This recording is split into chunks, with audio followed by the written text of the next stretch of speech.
Hello everyone, मेरा नाम Aurangzeb Shaikh, Laxmi institute of technology Sarigam के अंदर जॉब करता हूं, designation assistant professor mechanical engineering department में। पिछले 3 साल से मैं एसीपीसी गवर्नमेंट की जो एडमिशन प्रोसीजर है उसके अंदर मेरा कंट्रीब्यूशन रहा है।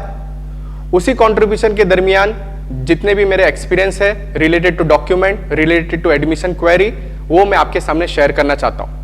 आपको किस बात का ध्यान रखना है एडमिशन करवाने के टाइम, कौन से डॉक्यूमेंट आपके पास होना चाहिए और कौन से स्कॉलरशिप आप गवर्नमेंट के थ्रू हासिल कर सकते हैं, जिसकी वजह से हमारी ट्यूशन फीस कम हो जाएगी या फिर पूरी माफ हो सकती है। तो आपसे रिक्वेस्ट है कि वीडियो को स्टार्टिंग से लेकर एंड तक जरूर देखें। सबसे पहले बात करता हूं, जो बच्चा 10th पास किया है, 10th पास किया है, उसका मिनिमम क्राइटेरिया, परसेंटेज क्राइटेरिया अगर उसको डिप्लोमा इंजीनियरिंग करना है वो 35% है। मतलब वो जस्ट पास भी हुआ है तो वो कैंडिडेट डिप्लोमा इंजीनियरिंग करने के लिए एलिजिबल है। इसी तरह जिसको अगर डिग्री करना है, जिसको हम लोग बीई भी कहते हैं, बीटेक भी कहते हैं, अगर किसी को डिग्री करना है वो 12th साइंस के अंदर उसके अंदर particular physics, chemistry, maths branch से बिलोंग करता होगा तो वो इंजीनियरिंग के अंदर एलिजिबल है। एलिजिबिलिटी का जो परसेंटेज है वो पीसीएम, फिजिक्स, केमिस्ट्री, मैथ्स के अंदर 45% होना चाहिए। ऐसे कैंडिडेट इंजीनियरिंग के अंदर एलिजिबल है।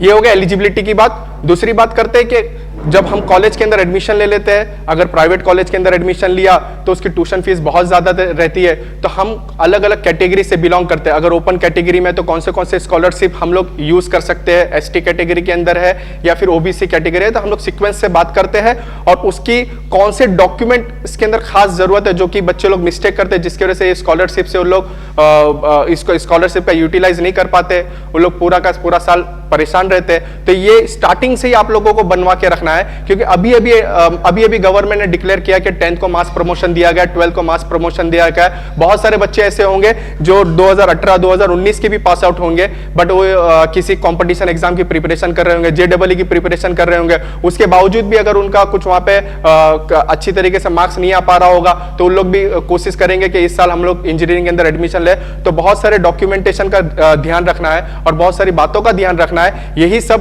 पूरे के पूरे वीडियो के अंदर हम लोग कवर करेंगे। सबसे पहले हम लोग 12th साइंस के बाद जो बच्चा एलिजिबल है उनको कौन से डॉक्यूमेंट की जरूरत है। जैसे अगर ओपन कैटेगरी की बात करूं तो ओपन कैटेगरी वाले को सिर्फ और सिर्फ 12th पास होना चाहिए। बहुत सारे कॉलेजेस के अंदर ऐसा कहेंगे कि आपको गुजकेट अपीयर होगा या गुजकेट के अंदर पासिंग होना चाहिए, वही बच्चे एलिजिबल है। ऐसा नहीं है। गवर्नमेंट के थ्रू गाइडलाइन आती है कि बच्चे को गुजकेट के अंदर पास होना चाहिए। फिर एक बार वापस से गाइडलाइन आएगी कि जो बच्चा सिर्फ गुजकेट अपीयर करा होगा तो उनको भी एडमिशन दे दिया जाए। फिर एक बार ऐसी गाइडलाइन आएगी कि सिर्फ 12th पास होगा तो भी एडमिशन दे दिया। इसका रीजन आपको इसके पीछे बताता हूं। इसका रीजन जो सबसे बड़ा ये है कि अगर मैं गुजरात सेक्टर की बात करूं, हालांकि तो पूरे इंडिया के अंदर हाल चल रहा है, बट मैं बेसिकली वापी से बिलोंग करता हूं, वलसाड डिस्ट्रिक्ट से, गुजरात से बिलोंग करता हूं। तो गुजरात सेक्टर की अगर मैं बात करूं तो गुजरात सेक्टर के अंदर मोर देन 1 लाख सीट है इंजीनियरिंग की, मोर देन 1 लाख सीट है। पूरे कॉलेज का अगर टोटल करो तो मोर देन 1 लाख सीट है। उनके सामने जो बच्चे पास आउट होते हैं, उनके सामने जो हमारे पास बच्चे एलिजिबल होते हैं, पास आउट होते हैं, वो मैक्स टू मैक्स 25 से 30% ही रहते हैं। इसका मतलब ऐसा है कि हर एक बच्चा जिसका 45% आ चुका है, वो हर एक बच्चा उसने जेडब्ल्यू दिया होगा या गुजकेट दिया होगा या ना दिया होगा, सारे के सारे बच्चे इस इंजीनियरिंग फील्ड के अंदर एलिजिबल है। उनको सीट मिल ही जाएगी। कोई भी पेरेंट्स कोई घाई ना करे, कोई स्टूडेंट्स कोई घाई ना करे। किसी भी कॉलेज के बहुत सारे कॉलेज नए स्ट्रेटेजी लाकर आपसे डोनेशन मांगने की कोशिश करेंगे, आपसे अलग अलग है ना आपकी प्रॉब्लम दिखा के आपसे पैसा लेने की कोशिश करेंगे। तो उनके बहकावे में ना आए। आपको ये पता रहना चाहिए कि मेरे बच्चे का एडमिशन आज नहीं तो कल हो जाएगा। गवर्नमेंट की गाइडलाइंस के बेस पे ही एडमिशन होना ही है, क्योंकि बच्चे ही 30% पास हुए। हर बार हम लोग न्यूज़पेपर के अंदर देखते हैं कि 80% की सीट खाली है, 90% की सीट खाली है। तो आपको समझ जाना चाहिए कि हर एक बच्चे का एडमिशन होने वाला। तो 12th ओपन कैटेगरी की बात कर रहा हूं तो ओपन कैटेगरी के अंदर सिर्फ 45% मिनिमम परसेंटेज होना चाहिए पीसीएम के अंदर।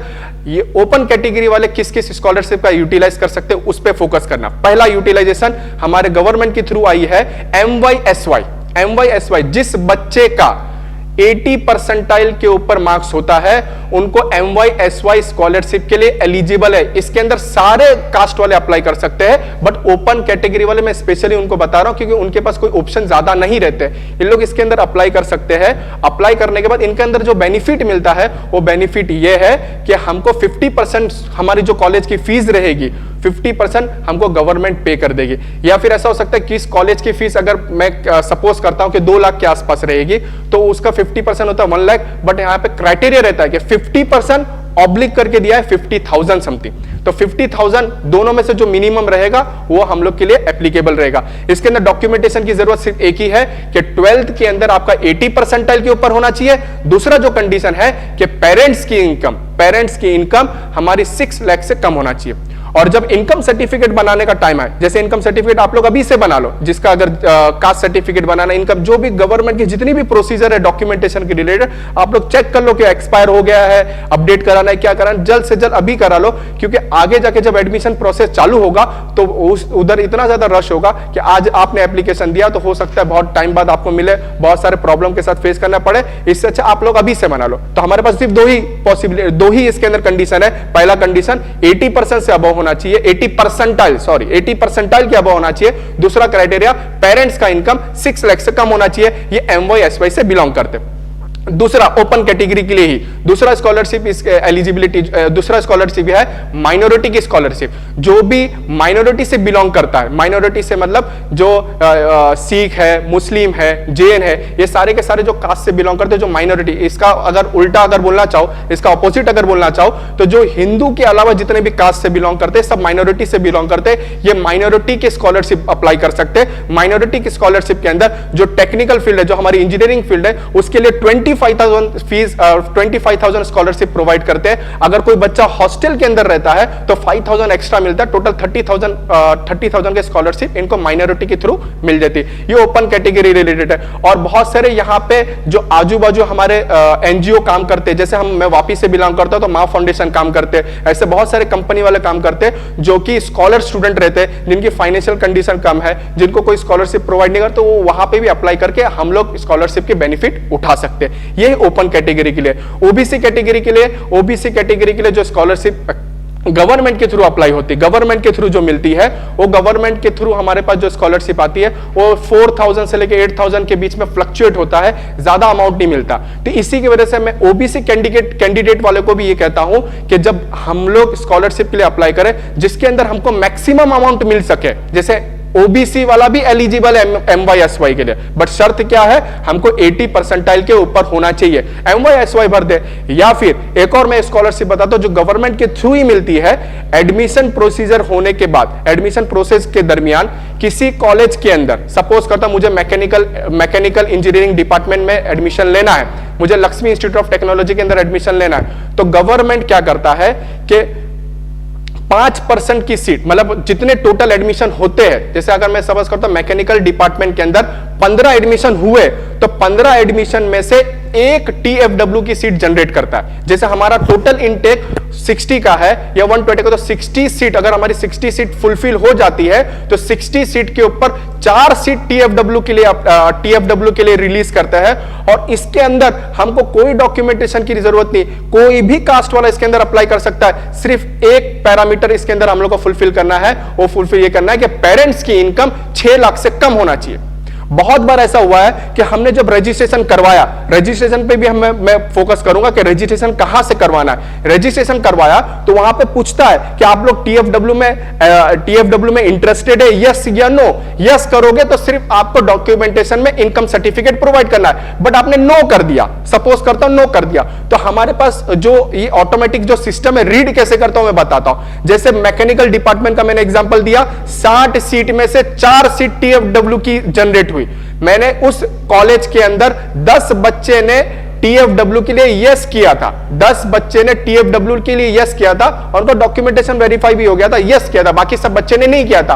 तो सिस्टम क्या जनरेट करेगा ऑटोमेटिकली, रिजल्ट कैसे लाएगा, इस 10 बच्चे में से जिसका रैंक सबसे ज्यादा है, टॉप 4 रैंक वाले को वो TFW सीट एलोकेट कर देगा और उनकी चारों के 4 साल फीस, डिप्लोमा में हो, डिग्री इंजीनियरिंग के बाद जब 12th के बाद जब डिग्री इंजीनियरिंग करेगा तो चारों 4 साल की फीस उसकी माफ रहेगी, क्योंकि TFW सीट एलोकेट हो गए। आप लोग कभी ये नॉलेज नहीं रहने की वजह से बहुत बार ऐसा हुआ है कि किसी बच्चे का 70% है और किसी बच्चे का 55% भी है, बट उसने TFW के लिए यस किया था, तो ये 55% वाला बच्चा उस कॉलेज में फ्री में पढ़ रहा है। तो TFW का सिर्फ क्या स्कीम है, हमारी पेरेंट्स की इनकम, फादर की इनकम, जो हमारी फैमिली इनकम हो 6 लाख से कम होना चाहिए, TFW के लिए यस कर सकते हैं।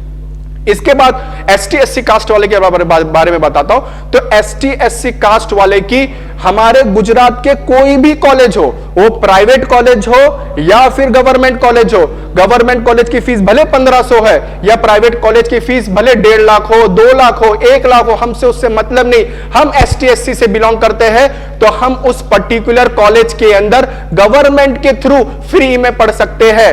गवर्नमेंट के थ्रू गवर्नमेंट उनकी पूरी की पूरी फीस दे देता है। इनके अंदर सिर्फ आपके पास 2 ही डॉक्यूमेंट होना चाहिए।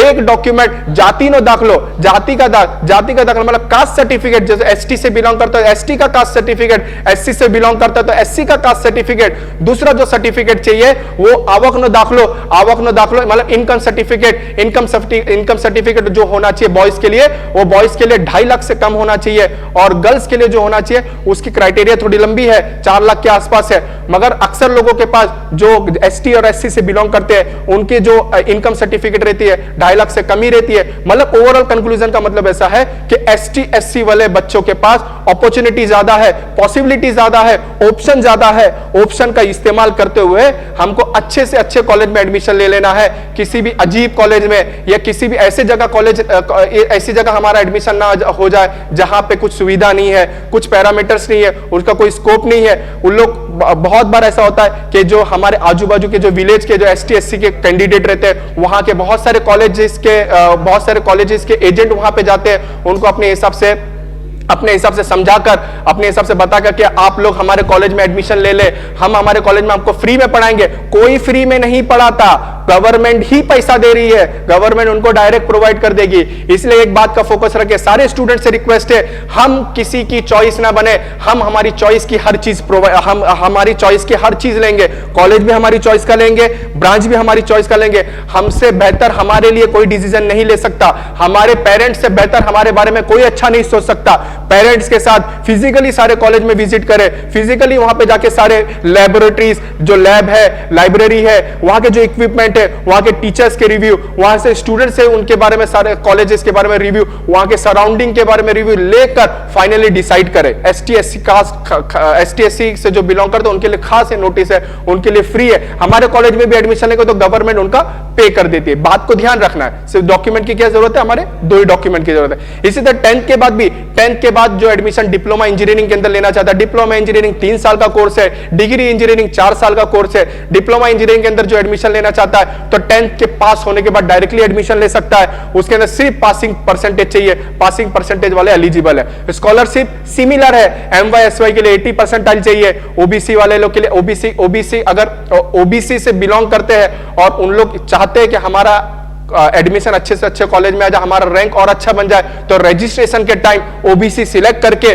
OBC के डॉक्यूमेंट प्रोवाइड करें। OBC का डॉक्यूमेंट जो आता है वो आता है अपेंडिक्स 2 जो कि जाति नो दाखलो रहता है या कास्ट का दाखलो रहता है। दूसरा हमारा अपेंडिक्स 4 आता है नॉन क्रिमिनल सर्टिफिकेट। ये 2 सर्टिफिकेट की जरूरत पड़ती है जिसकी वजह से OBC डिक्लेयर रहता है। OBC की वजह से उसका रैंक अपडेट हो जाता है, रैंक की वजह से अच्छे अच्छा कॉलेज और अपनी मनपसंद का ब्रांच सिलेक्ट कर सकते हैं। जो ये सारे के सारे मेन चीज आपके सामने प्रोवाइड कर, और कौन से इंपॉर्टेंट पॉइंट पे हम लोग को ध्यान देना है, वो इंपॉर्टेंट पॉइंट ये है कि हमारा जो एडमिशन जो प्रोसीजर है वो एडमिशन गवर्नमेंट की तरफ से एक नोटिस आती है, नोटिस आती है कि इस डेट से हमारा एडमिशन प्रोसेस चालू होगा और इस बैंक से आपको सारे प्रोसीजर करवाना है। और ये डिफरेंट हेल्प सेंटर है, गवर्नमेंट हेल्प सेंटर प्रोवाइड करके देती है।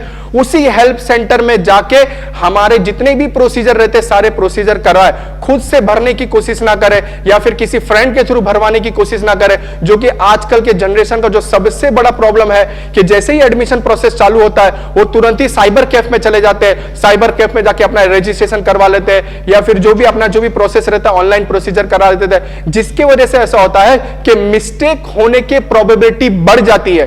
क्योंकि आपको एक बात बता दूं कि कि गवर्नमेंट के थ्रू एजुकेशन सेक्टर के, एडमिशन सेक्टर के या प्रोसीजर सेक्टर के कोई भी अपडेट वाली जो न्यूज रहेगी वो सबसे पहले एसीपीसी हेल्प सेंटर को ही मिलता है। और एसीपीसी हेल्प सेंटर के जितने भी ऑफिसर रहते हैं वो ट्रेंड रहते हैं, उनको बताया जाता है कि किस तरीके से सारी की सारी प्रोसीजर की जाती है।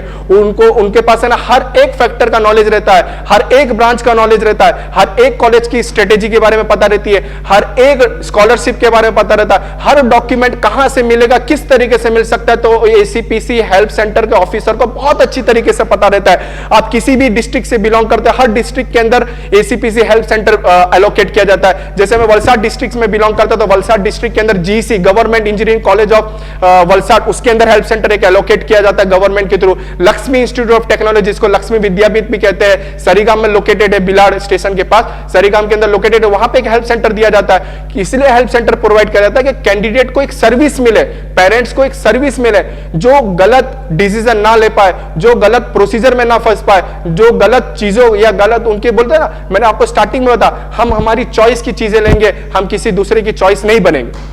तो एसीपीसी हेल्प सेंटर के अंदर पहुंचोगे, एसीपीसी हेल्प सेंटर के ऑफिसर आपको अच्छी तरीके से गाइड करेंगे, अच्छी तरीके से आपका रजिस्ट्रेशन करेंगे। अच्छा एक क्वेश्चन यहां पे अराइज होता है, अगर सपोज करता हूं मैंने रजिस्ट्रेशन खुद भी कर लिया, मैंने साइबर कैफ का इस्तेमाल करके कर लिया या फिर किसी फ्रेंड का इस्तेमाल करके कर लिया, वेरिफिकेशन कराने हेल्प सेंटर में ही आना पड़ेगा क्योंकि उसका लाइसेंस हेल्प सेंटर वाले को ही प्रोवाइड किया गया है। आप इससे अच्छा एक काम करते हैं कि सारी प्रोसीजर में हेल्प सेंटर पे आके कर लो। हेल्प सेंटर पे आने का फायदा यह होगा कि आपको अपडेटेड न्यूज मिलेगी, मिस्टेक होने का कोई चांस नहीं, आपको सारे के सारे गाइडेंस मिलेगी, एक रुपया नहीं देना पड़ेगा, प्रिंट का भी रुपया नहीं देना पड़ेगा, हर एक चीज आपको फ्री में as a service by the government provide की जाती है। सारे स्टूडेंट्स और पेरेंट्स को सही तरीके से आपका एडमिशन प्रोसेस हो जाए, सही तरीके से आपका डॉक्यूमेंटेशन वेरिफिकेशन हो जाए, इसके वजह से। वरना बहुत बार ऐसा होता है, बहुत सारे कॉलेज के एजेंट ऐसे आते हैं जो कि वहां के सराउंडिंग के बच्चों को अपने रजिस्ट्रेशन कराने के बहाने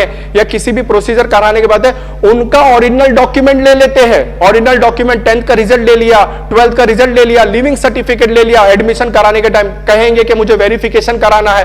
वेरिफिकेशन कराने के time as per government rules आप किसी को भी अपना ओरिजिनल डॉक्यूमेंट नहीं देना है, नहीं देना है, और वो लोग मांग भी नहीं सकते। वेरिफिकेशन कराना है, आप सिर्फ दिखा दो, वेरीफाई करा के छोड़ दो, सबमिट करने का कहीं पे भी रूल्स नहीं है। तो बहुत सारे कॉलेज ये हमारा रिजल्ट रख कर हमारे हाथ पैर काट लेते हैं, हम मजबूर हो जाते हैं उनके कॉलेज में जाने से। फिर कॉलेज में जब बच्चा जाता है तो वहां के सराउंडिंग उसको जम नहीं रहा है, वहां की चीजें वहां पे जम नहीं रही है, वहां का एजुकेशन वहां पे जम नहीं रहा है, तो उनके पास कोई ऑप्शन ही नहीं रहता। वो फिर क्या होता है कि वो जब ट्रांसफर का डिमांड करते हैं या कॉलेज छोड़ने का डिमांड करते हैं तो उन लोग ऐसा कहेंगे कि आपका ओरिजिनल डॉक्यूमेंट चाहिए तो आपको 4 साल की फीस भरनी पड़ेगी या इतना अमाउंट देना पड़ेगा, जो कि ये बहुत बड़ी प्रॉब्लम हो जाती है। हमारा टाइम भी वेस्ट हुआ, हमारा पैसा भी वेस्ट हुआ, हमारा जो भी एजुकेशन, हमारा जो एजुकेशन लेक हुआ हो तो अलग ही।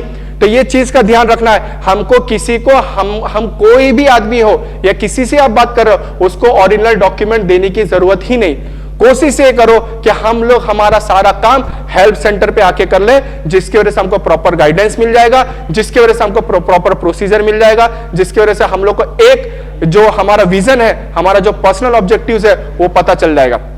वरना होता ऐसा है कि हम लोग बहुत सारे ऐसे अगर पॉइंट पे अगर फोकस करता जाओ तो एक पॉइंट ऐसा भी फोकस कर सकते हैं। जैसे एक बात होती है कि हमारे बच्चे की कैपेबिलिटी पेरेंट्स से अच्छा कोई ही नहीं जानता। हमारे बच्चे का जो कैपेबिलिटी है, उसके पढ़ने का जो तरीका है, उसकी जो मेहनत करने का तरीका हमको पता है। हमारे नजर के सामने वो जब रहता है, उसकी मम्मी उसको सारा चीज प्रोवाइड कर देती है, उसके पेरेंट्स उसके सारे डिमांड को पूरी करते हैं, उसके डिमांड पूरी करने के बावजूद, उसके सारे प्रोसीजर देने के बावजूद, उसको एक्स्ट्रा क्लास करवाने के बावजूद भी उसके परसेंटेज 50-60 के रेंज में आते हैं, तो हम कैसे उम्मीद लगा सकते हैं, हम कैसे उम्मीद इस बच्चे से लगा सकते हैं? थोड़ा सा एक्सेप्ट करना ये बहुत डिफिकल्ट होगा, बट हकीकत है। कैसे उम्मीद लगा सकते हैं कि यही बच्चा जब हमारे नजरों से दूर रहेगा, ऐसे कॉलेज में जाके रहेगा जहां पे हम लोग उसको विजिबली देख नहीं पा रहे, उसके ऊपर ध्यान नहीं दे पा रहे, और ऐसे दूर रहने के बाद वो सही में पढ़ाई करेगा, क्या कर सकता है? तो ऐसा क्या होता है कि बहुत सालों बाद उसके बहुत सारे बैक आ जाते हैं, बहुत सारे प्रॉब्लम आ जाते हैं, एजुकेशन के अंदर प्रॉब्लम आ जाता है, कुछ भी, फिर वो कुछ अपना नया बहाना ढूंढ के बता देगा कि भाई इस वजह से मेरा ऐसा हुआ, ये हुआ, पता चला कि वो ड्रॉप आउट ले लिया और कुछ दूसरा काम कर रहा है। कोशिश ये करना है कि हमारे बच्चे की कैपेबिलिटी देखकर, हमारी चीजें देखकर, हमारे सारे फैक्टर देखकर हम हमारे बच्चों के लिए best to best college decision ले, बेस्ट टू बेस्ट गवर्नमेंट की सुविधा इस्तेमाल करें। जो भी सुविधा के लिए जो भी इंक्वायरी रहेगी या जो हेल्प सेंटर में सब कुछ प्रोवाइड किया जाता है।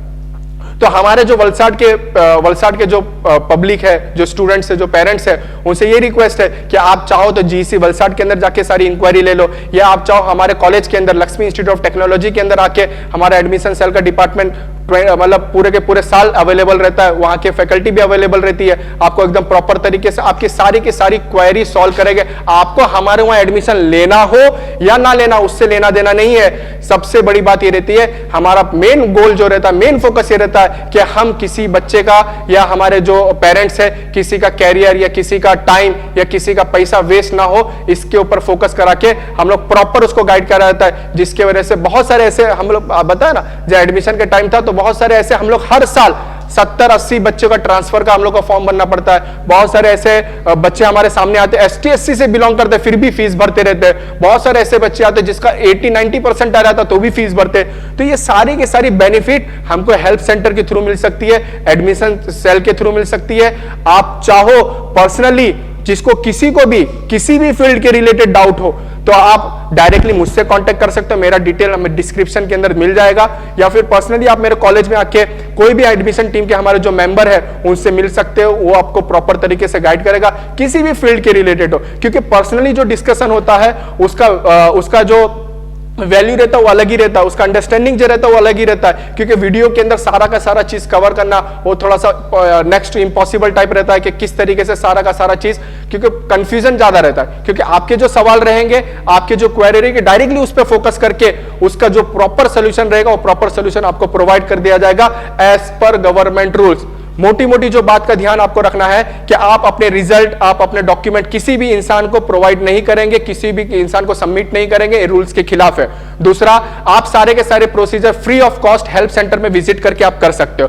तीसरा, ST SC से जो कास्ट से बिलोंग करते हैं उनका सारा का सारा ड्यूरेशन, जो सारा का सारा पढ़ाई का खर्चा वो गवर्नमेंट ही पे करती है, उनका फ्री है। किसी भी कॉलेज में ले, गवर्नमेंट कॉलेज में ले या प्राइवेट कॉलेज के अंदर ले।